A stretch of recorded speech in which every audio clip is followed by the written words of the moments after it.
យើងទៅត្រូវបានទម្លាក់ចោលនៅ1000ឆ្នាំមុនប៉ុន្តែយើងនៅតែខ្ពស់យើងត្រូវបានហុំព័ទ្ធដោយព្រៃក្រោយមកតោះទៅមើលថាអាចរកឃើញអ្វីខ្លះនៅក្នុងវីដេអូនេះយើងនឹងរកប្រាសាទបុរាណរាប់សិបដែលទាំងអស់នោះលាក់បាំងអធិកម្បាំងរបស់ជនជាតិម៉ាយ៉ាពីពិភពលោកយ៉ាងជ្រៅនៅក្រោមដីអ្វីគ្រប់យ៉ាងដែលអ្នកកំពុងឃើញឥឡូវនេះជនជាតិម៉ាយ៉ាមិនចង់ឲ្យយើងឃើញទេគ្មាននរណាម្នាក់អាចទៅបានទេរួមទាំងការរកមួយក្នុងចំណោមអច្ឆរិយវត្ថុទាំង7របស់ពិភពលោកប៉ុន្តែយើងមានតែ100ម៉ោងដើម្បីធ្វើការរកឃើញមិត្តអើយខ្ញុំកំពុងរកឃើញកម្មចន្ទាទាំងនេះធំណាស់បាទខ្ញុំចង់រកចន្ទាយន្តទៅរកអធិកម្បាំងរបស់ជនជាតិម៉ាយ៉ានេះគឺជាទ្វារចូលទៅក្នុងប្រាសាទម៉ាយ៉ាដ៏ធំនេះអូនោះជាផ្លូវរងក្រោមដីដ៏ជ្រៅ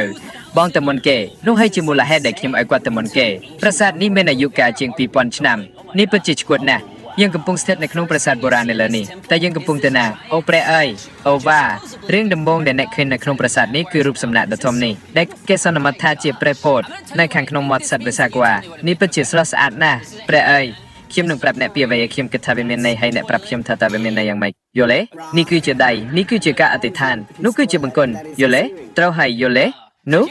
មិនមែនជាបង្គន់ទេនោះគឺជាបាតសម្រាប់ខ្ញុំដូច្នេះនេះគឺជារឿងកន្លែងនេះតាមពិតជាពីរ៉ាមីតដែលសាងសង់នៅលើពីរ៉ាមីតដូច្នេះកាន់តែយើងចូលទៅជ្រៅរបស់កាន់តែចាស់ប្រយ័ត្នប្រយែងណាគុណគួរឲ្យខ្លាចណាស់ជាមីមិនគួរឲ្យជឿដែលរដ្ឋាភិបាលអនុញ្ញាតឲ្យយើងធ្វើបែបនេះវាពិតជាឈ្គួតណាស់សូម្បីតែអ្នកបុរាណវិទ្យាក៏មិនបានអនុញ្ញាតឲ្យមកទីនេះដែរតែយើងនៅក្រោមដីជ្រៅប៉ុណ្ណាតើព្យាយាមរកគ្រោះប្រាសាទបុរាណដ៏ធំនេះទីបំផុតយើងបានមកដល់ទីបញ្ចប់ហើយឥឡូវនេះយើងនៅទីបញ្ចប់ហើយអ្នកនៅតែមានការភ្ញាក់ផ្អើលបាទនេះត្រូវបានក្រៅរយៈពេល2ទសវត្សរ៍ចុងក្រោយអូអីនេះគឺជាម៉ាស៊ីនធ្វើពិធីបុណ្យសពនេះគឺជាមុខរបស់ស្ដេចមួយអង្គនៃនគរពោះនគរម៉ាយ៉ាប្រាម៉ាស់ដូចជាម៉ាស់នេះដើម្បីបង្ហាញអ្នកដែលមានជីវិតបាត់បង់ទៅហើយពីគ្រោះថ្នាក់នៅលើដំណើររបស់ពួកគេទៅកាន់ពិភពក្រោមដីតែខ្ញុំអាចកាន់វាបានទេបាទនេះត្រូវបានធ្វើឡើងជា1000ឆ្នាំមុនបាទដែលមានន័យថាជីដូនជីតារបស់ខ្ញុំជាច្រើនចំនួនមិនទាន់កាត់នៅលើទេហេតុអ្វីបានជាវាមិននៅក្នុងសាមន្ទីហេតុអ្វីបានជាអ្នក YouTube កាន់វាយកវាចេញពីខ្ញុំតែគ្រាន់តែមិនអោយនរណាម្នាក់យល់ទេខ្ញុំនឹងមិនបង្ហាញដល់មនុស្ស200លាននាក់ទេនោះហើយសម្រាប់ប្រាសាទនេះប៉ុន្តែយើងនៅកណ្ដាលនៃទីក្រុងដ៏ធំមួយដែលមានប្រាសាទបុរាណជាច្រើនទៀតហើយក្រោយមកនៅក្នុងវីដេអូនេះសូម្បីតែទស្សនាអច្ឆរិយវត្ថុទី7របស់ពិភពលោកតើទៅរកកំណប់ព្រៃនេះសម្រាប់សត្វស្វាពស់និនមនុស្សសូម្បីតែសត្វហ្សាកវ៉ាក៏នៅទីនេះដែរយើងបានរួចផុតពីពស់ខ្ញុំមិនដឹងថាយើងទៅណាទេស្វាលោកម្ចាស់លោកម្ចាស់លោកម្ចាស់លោកម្ចាស់អញ្ចឹងអ្នកទាំងអស់គ្នានេះគឺជាកន្លែងដែលយើងនឹងបោះជំរំយប់នេះអូមើលអង្រឹងទាំងនេះយើងនៅតែមានប្រាសាទរាប់សិបដែលត្រូវរុករកហើយត្រូវការឲ្យអ្នកទាំងអស់គ្នាគេងឲ្យបានស្រួលព្រោះវីដេអូនេះទើបតែចាប់ដើមសួស្ដីពេលព្រឹកក្មេងៗរឿងដំបូងគេយើងត្រូវការអ្នកដែលនៅសល់នៃចលងផ្ដិតធំដែលគេបោះបង់ចោលនេះហើយមើលលើនេះចុះវាពិបាកនឹងស្រមៃថាតើវាធ្លាប់មានរូបរាងបែបណាវាបង្ហាញអ្នកថាមានមនុស្សជាង100,000នាក់បានរស់នៅក្នុងទីក្រុងនេះនោះហើយជាអ្វីដែលវាធ្លាប់មានរូបរាងនេះគឺជាអ្វីដែលពួកគេគិតថាវាធ្លាប់មានរូបរាងមានប្រាសាទនៅគ្រប់ទីកន្លែងវាមានភាពរុងរឿងប៉ុន្តែនៅខាងក្នុងអ្នកនឹងឃើញស្នាដៃសិល្បៈដ៏អស្ចារ្យដូចជាវ៉ាវនេះគឺមិនគួរឲ្យជឿផ្នែកមួយដែលខ្ញុំចូលចិត្តនៃវីដេអូទាំងនេះគឺនៅពេលដែលយើងយកគំនូរចាស់ៗមកធ្វើឲ្យវាមានជីវិតដូច្នេះនេះគឺជាការប៉ាន់ស្មានដ៏ល្អបំផុតរបស់យើងអំពីអ្វីដែលពួកគេតំណាងនេះពិតជាលយណាស់នេះគឺជាការមើលឃើញដ៏កម្រទៅក្នុងជីវិតរបស់ជនជាតិម៉ាយ៉ាកាលពី2500ឆ្នាំមុននេះពិតជាអស្ចារ្យណាស់គ្មាននរណាម្នាក់គិតថាវានៅលើផែនទីទេតែយើងអាចនិយាយអំពីមួយនេះបានទេអ្នកនិយាយថាវាជាសត្វឡាម៉ាខ្ញុំគិតថាវាជាភ្នែកនោះជាមាត់បាទខ្ញុំគិតថាអ្នកយើងឆ្លាតហើយបន្ទាប់ពីខ្ញុំបានជ្រើសរើស Nolan បានក៏បានសងគុណដល់តាក់ស្វេញផឹកនៅខាងលើយល់ព្រមយើងនៅជាមួយគ្នាហើយក្មេងៗមិត្តភ័ក្តិរបស់ខ្ញុំមានវិធីសប្បាយៗប៉ុន្តែជនជាតិម៉ាយ៉ាមានវិធីដែលចម្លែកជាងយើងកំពុងឈរនៅកន្លែងដែលទីលានបាល់ទាត់ធ្លាប់មានកាលពី2000ឆ្នាំមុននេះគឺជាទីលានដំបូងគេបង្អស់ដែលប្រើបាល់ខ្ញុំដឹងហើយម្យ៉ាងវិញទៀតប្រធានក្រុមដែលចាញ់ត្រូវកាត់ក្បាលបាទឥឡូវនេះជនជាតិម៉ាយ៉ាឈួតប៉ុន្តែវ៉ាវនេះធំធេងណាស់បាទដូច្នេះស្អាតណាស់ហេតុអ្វីយើងមិនសាងសង់ប្រាសាទដូចនេះទៀតកាលពីប្រហែល2000ឆ្នាំមុននេះគឺជាកន្លែងដែលស្នែងនឹងមហេសីរបស់គាត់រស់នៅប៉ុន្តែ2500ឆ្នាំមុននេះគឺជាអ្វីដែលវាធ្លាប់មានរូបរាងមនុស្សម្នាជាច្រើននៅទីនេះហើយសូម្បីតែរាប់ម៉ោងគ្រាន់តែសម្រាប់ឱកាសដើម្បីឃើញស្ដេចហើយនេះគឺជាវានៅថ្ងៃនេះទៅមើលវាទាំងអស់គ្នា2000ឆ្នាំមុនស្ដេចប្រហែលជាឈរនៅទីនេះហើយមើលកីឡាពីវាំងរបស់គាត់គួរឲ្យចាប់អារម្មណ៍ណាស់អូប្រែវាដូចជាវងភ្នំបាទប្រសិនបើអ្នកចង់ដើរលេងជាមួយស្ដេចអ្នកត្រូវធ្វើឲ្យវាច្បុកច្បល់ល្អបំផុតគឺស្មោះត្រង់តែ តែមានអ្នកណាធ្លាប់ចុចប៊ូតុងដើម្បីមើលថាតើវាបង្ហាញអ្វីមួយទេខ្ញុំនឹងដឹងវាជាមួយនេះវិញជាមួយនេះវិញប្រាប់ខ្ញុំពីស្ដេចមិនបានសាងសង់បន្ទប់កំណប់លាក់កំបាំងកាលពី2600ឆ្នាំមុនប្រហែលជាគាត់លាក់ដោយសង្ឃឹមថានឹងរកឃើញកំណប់ប្រសិទ្ធយើងផ្សងព្រេងទៅក្នុងរូងភ្នំដំណើរក្នុងព្រៃដែលកំណប់អាចនឹងនៅទីនោះហើយអ្នកបានធ្វើកិច្ចព្រមព្រៀងដែលមិនអាចចរចាបានទេបងប្រុសអូប្រែហើយប្រជាច្រើនណាវាពិតជានៅពីក្រោយក្បាលយើងជនជាតិម៉ាយ៉ានធ្លាប់គិតថានេះជាមាត់របស់សត្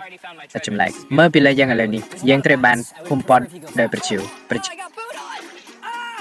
ពាន់ក្បាលកំពុងភូមិលើយើងជួកំបិតប្រសិនបើមានអន្លង់រ៉ានៅទីនោះវាស្ថិតនៅក្រោមប្រជារាប់តនខ្ញុំមានអារម្មណ៍ថាខ្ញុំបានរកឃើញកំណត់របស់ខ្ញុំហើយនេះស្អាតណាស់យើងនឹងទៅប្រជាច្រើនណាស់ខ្ញុំចង់ឲ្យអ្នកត្រឡប់ទៅវិញអូខ្ញុំត្រូវបានគេជួដាក់អូព្រះអើយបងប្រុសសម្រាប់ខ្ញុំនេះគឺពិតជាគួររំភើបណាស់អូវាជាវេនខ្ញុំហើយយើងត្រូវតែចេញពីទីនេះគ្មានកំណប់នៅទីនេះទេប៉ុន្តែនៅសល់មួយប្រាសាទទៀតដែលប្រហែលជាមានកំណប់ព្រោះវាល្ងាចឆៃអូយប់ហើយអ្នកកាន់គប់ភ្លើងតទៅផ្សងព្រេងគប់ភ្លើងរបស់យើងរលឹកមុនពេលយើងទៅដល់ប្រាសាទបុរាណវាពិតជាសោកសៅណាស់អូអញ្ចឹងនេះគឺលុយជាងច្រើនយើងគ្រាន់តែកាន់គប់ភ្លើងតាមមើលថាក្មេងតូចនេះមុខមាត់យ៉ាងម៉េចដូចជាអ្នកផ្សងព្រេងបុរាណប៉ុន្តែតាមពិតទៅអូខេថ្ងៃនេះវាមិនដំណើរការល្អទេទាំងអស់វាគឺដូចគ្នាអូព្រះអើយតើអ្វីហ្នឹងមានស្វានៅលើនោះតើវាជាស្វាឬខ្លាឃិនហេតុអ្វីបានជាវីដេអូនេះស្រាប់តែគួរឲ្យខ្លាចត្រូវប្រកាសថាអ្នកគេងលប់ស្រួលយប់នេះព្រោះខ្ញុំមានការភ្ញាក់ផ្អើលធំនៅពេលព្រឹកខ្ញុំទាថាអ្នកគិតថាប្រាសាទបុរាណរាប់សិបនៅទីក្រុងនេះគឺជាវីដេអូទាំងមូលបាទខ្ញុំគិតអញ្ចឹងហើយឧទាហរណ៍ពេលក៏ចិត្តត្រឡប់មកវិញព្រោះដើម្បីស្វែងយល់បន្ថែមយើងនឹងត្រូវការចន្ទាយន្តអូខេខ្ញុំត្រូវការចន្ទាអូព្រះអើយយើងជិតដល់ហើយនោះហើយរង្វាន់របស់យើងអូខេតោះទៅស្វែងយល់បន្ថែមទៀតហើយកន្លែងដែលយើងកំពុងទៅមានកន្លែងដែលមានប្រាសាទបុរាណដែលឆ្កួតបំផុតដែលមនុស្សធ្លាប់បានសាងសង់ហើយដើម្បីចាប់ផ្ដើមទីតាំងនេះយើងនឹងទៅទស្សនាក្មេងតូចនេះដែលជនជាតិម៉ាយ៉ានធ្លាប់ហៅថាជាច្រកទ្វារទៅកាន់ពិភពក្រោមដីកាលពីមុនមានជង្គង់យក្សនៅទីនេះតែមានអ្វីកាត់ឡើងវាជ្រុះបាត់ទៅហើយសំហេតុផលណាតទៅស្វែងយល់អូហូនេះគឺអស្ចារ្យណាស់មានលក្ខណៈពិសេសដែលខ្ញុំចូលចិត្តដែលរចនាសម្ព័ន្ធនោះមានខ្ញុំនឹងទាថាអគារនេះគឺជាប្រាសាទតើវាសម្រាប់សេកសពទេបាទខ្ញុំទាត្រូវហើយពិតជាមនុស្សឈួតមែនទាញបរិះរបស់យើងឲ្យពិតជាចង់បង្ហាញយើងមិនមែនរូបភ្នំដែលជនជាតិម៉ាយ៉ានជឿថាជាមនុស្សចេញមកពីអូបាទយើងនឹងទុកឲ្យមនុស្សគាត់បាននៅខាងក្នុងនោះគឺជាអ្វីដែលគេហៅថាដើមឈើនៃជីវិតហើយពួកគេជឿថាពួកយើងទាំងអស់កាត់ចេញពីដើមឈើដ៏ស្រស់ស្អាតនេះនៅក្នុងរូងភ្នំនេះវាពិសិដ្ឋណាស់ដែលយើងមិនធ្វើពិធីដើម្បីសុំការអនុញ្ញាតពីវិញ្ញាណនៃរូងភ្នំប្រសិនបើជាអ្នកភ្នំខ្ញុំនឹងនិយាយថាជំរើសដែលពេញចិត្តនៅពេលដែលយើងចូលទៅក្នុងរូងភ្នំអូហូអូខេ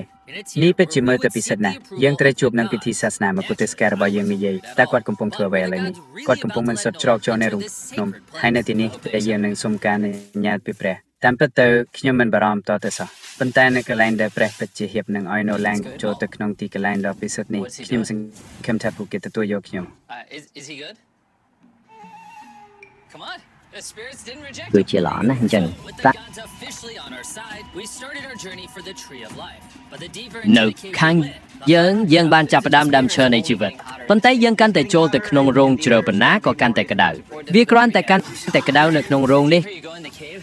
គាត់កាន់តែក្តៅហើយខ្យល់នឹងកាន់តែពិបាកដកដង្ហើមបាទអូខ្ញុំអានវាហើយកាន់តែចូលទៅក្នុងរោងជ្រៅខ្យល់កាន់តែស្ទើងខ្ញុំមិនដឹងថាអ្នកឃើញញើសទេឬអត់នៅទីនេះក្តៅខ្លាំងណាស់រោងនេះនៅតែបន្តទៅមុខទៀតប៉ុន្តែយ៉ាងហោចណាស់ក៏គ្មានប្រជិលដែរអ្វីគ្រប់យ៉ាងដែលអ្នកកំពុងឃើញឥឡូវនេះគឺរ៉េមិនចង់ឲ្យយើងឃើញទេពួកគេព្យាយាមលាក់បាំងរឿងនេះស្រមៃមើលថាជាមហិយាកាលពីប្រហែលឆ្នាំមុនឃើញរោងដ៏ស្រស់ស្អាតនេះហើយស្រាប់តែឃើញបន្ទប់ដ៏ស្រស់ស្អាតនេះហើយដើមឈើដ៏អស្ចារ្យតើខ្ញុំជាមនុស្សតែម្នាក់គត់ដែលគិតថាដើមឈើនៃជីវិតគឺជាដើមឈើពិតប្រាកដបាទនេះគឺជាសេចក្តីថ្លែងការណ៍ដ៏ពិសិដ្ឋដែលទ្រទ្រង់មេឃឬក៏របស់ទាំងនេះនៅជុំវិញវាឆ្នាំងដូចគ្នាដែលពួករ៉េបង្កើតបាទលោកដូច្នេះទាំងអស់នៅពេលដែលពួកគេមិនអាចហើយពួកគេដុតវាដើម្បីទាក់ទាញចំណាប់អារម្មណ៍របស់ព្រះនេះពិតជាត្រជាក់ណាស់ប្រសិនបើអ្នកជាជនជាតិម៉ាយ៉ាកាលពីប្រមាណពាន់ឆ្នាំមុនហើយពិតជាជឿថាទីនេះជាកន្លែងដែលមនុស្សកើតមកខ្ញុំយល់ថាហេតុអ្វីបានជាពួកគេគិតថាវាពិសិដ្ឋម្ល៉េះពិតណាស់ប៉ុន្តែរោងនេះនឹងក្លាយជាគ្រោះថ្នាក់ខ្លាំងណាស់ព្រោះកន្លែងដែលយើងនឹងទៅបន្តយើងពិតជាត្រូវការធុងអុកស៊ីសែនដើម្បីដកដង្ហើមអូវាជាការធ្លាក់នេះពិតជាត្រជាក់ណាស់ បាទ ដូច្នេះបន្ទាប់ពីដកដង្ហើមវែងៗមួយចំនួនគម្របអុកស៊ីសែនក៏បើកតែយើងនឹងទៅជ្រៅប៉ុណ្ណាប្រហែល2ទីលានបាល់ទាត់ខ្ញុំនឹងនិយាយនៅទីនេះពួកគេតែងតែដកថយពីវាគាត់ថាគ្មានអុកស៊ីសែនទេខ្ញុំមិនចង់ទេហើយណូឡានប្រហែលជាដឹងអ្វីមួយព្រោះរឿងដំបងបង្អស់ដែលមកគត់ទេក៏របស់យើងចង់បង្ហាញយើងអូហើយអ្នកសុខសប្បាយទេអ្នកខ្ញុំសុខសប្បាយទេតែអ្នកចូលចិត្តឬអត់អ្នកនឹងទទួលបានអុកស៊ីសែនដកដង្ហើមអូខេហើយតើអ្នកនិយាយអ្វី សំបីតែនៅក្នុងពិភពលោកទាំងមូលក៏មានមនុស្សរាប់សិបនាក់ឬរាប់រយនាក់បាត់ខ្លួនជារៀងរាល់ថ្ងៃព័ត៌មានហូរចូលដោយទឹកជំនន់អញ្ចឹងមានសារៈ Go to jail? Yeah, sure. All right, I won't take one home.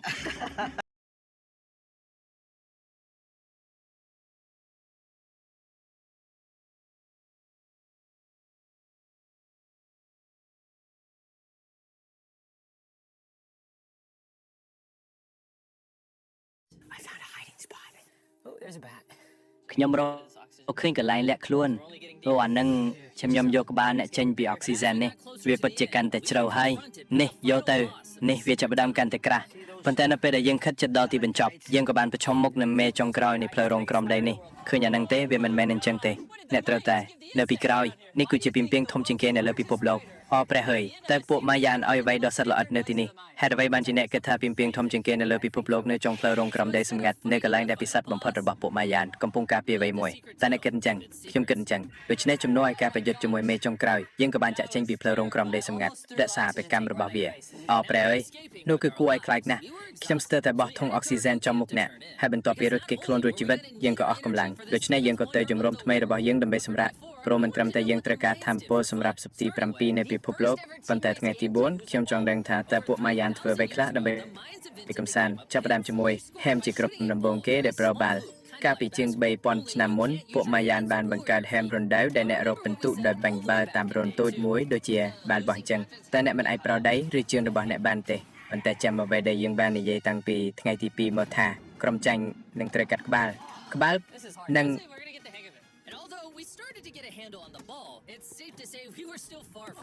អូនេះពិបាកណាស់ខ្ញុំថាយើងនឹងចេះធ្វើវាហើយទោះបីជាយើងចាប់ផ្ដើមចេះលេងបាល់ក៏ដោយប៉ុន្តែហាក់ដូចជាយើងនៅឆ្ងាយពីការរកពិន្ទុដូច្នេះខ្ញុំថែមទាំងបាននាំស្ថាបត្យរបស់យើងមកជួយប៉ុន្តែទោះបីជាយ៉ាងណាក៏ដោយការបរាជ័យម្ដងហើយម្ដងទៀតគ្រាន់តែនាំមកនៅការបរាជ័យរាប់មិនអស់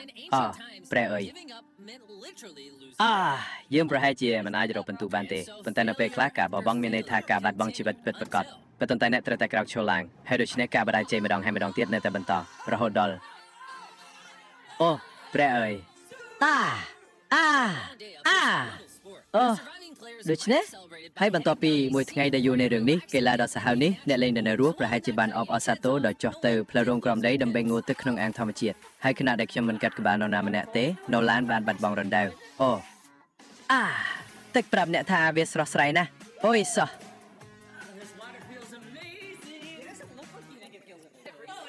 ទឹកនេះមានអារម្មណ៍អស្ចារ្យណាស់មើលតើអ្នកគិតថាវាមានអារម្មណ៍យ៉ាងណាអូវាត្រជាក់ណាស់អូហេតុតែក្នុងហ្នឹងគឺស្រស់ស្រាយណាស់ហ្គេមដ៏ឈួតបំផុតរបស់ពួកម៉ាយ៉ានគឺជាអច្ឆរិយៈនៃពិភពលោកនៅតែបន្តមកទៀតប៉ុន្តែដំបូងគឺ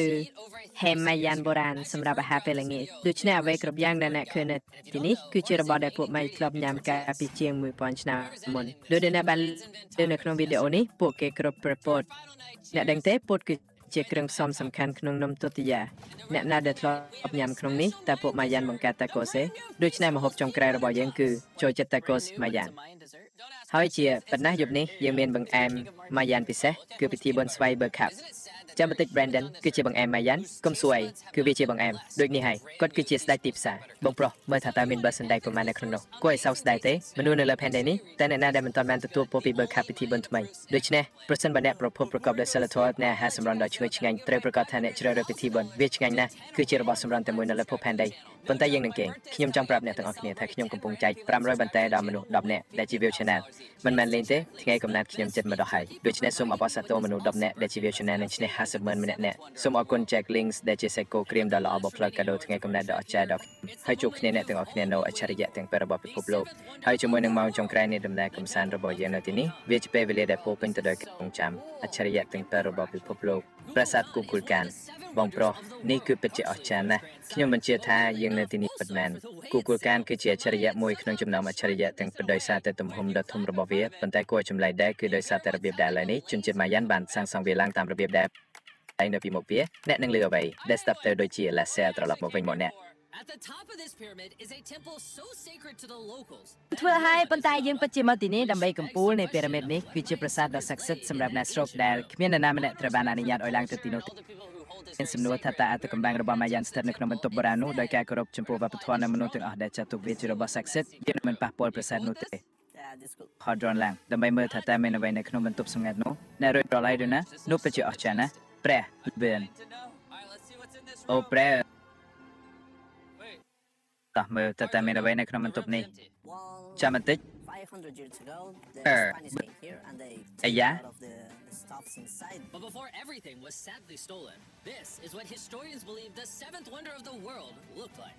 I'm not gonna lie, it's actually very beautiful. And while we didn't find any gold, I'm grateful that I could even visit these ancient monuments and share it with you guys. Thank you so much. Guys, I love you, man.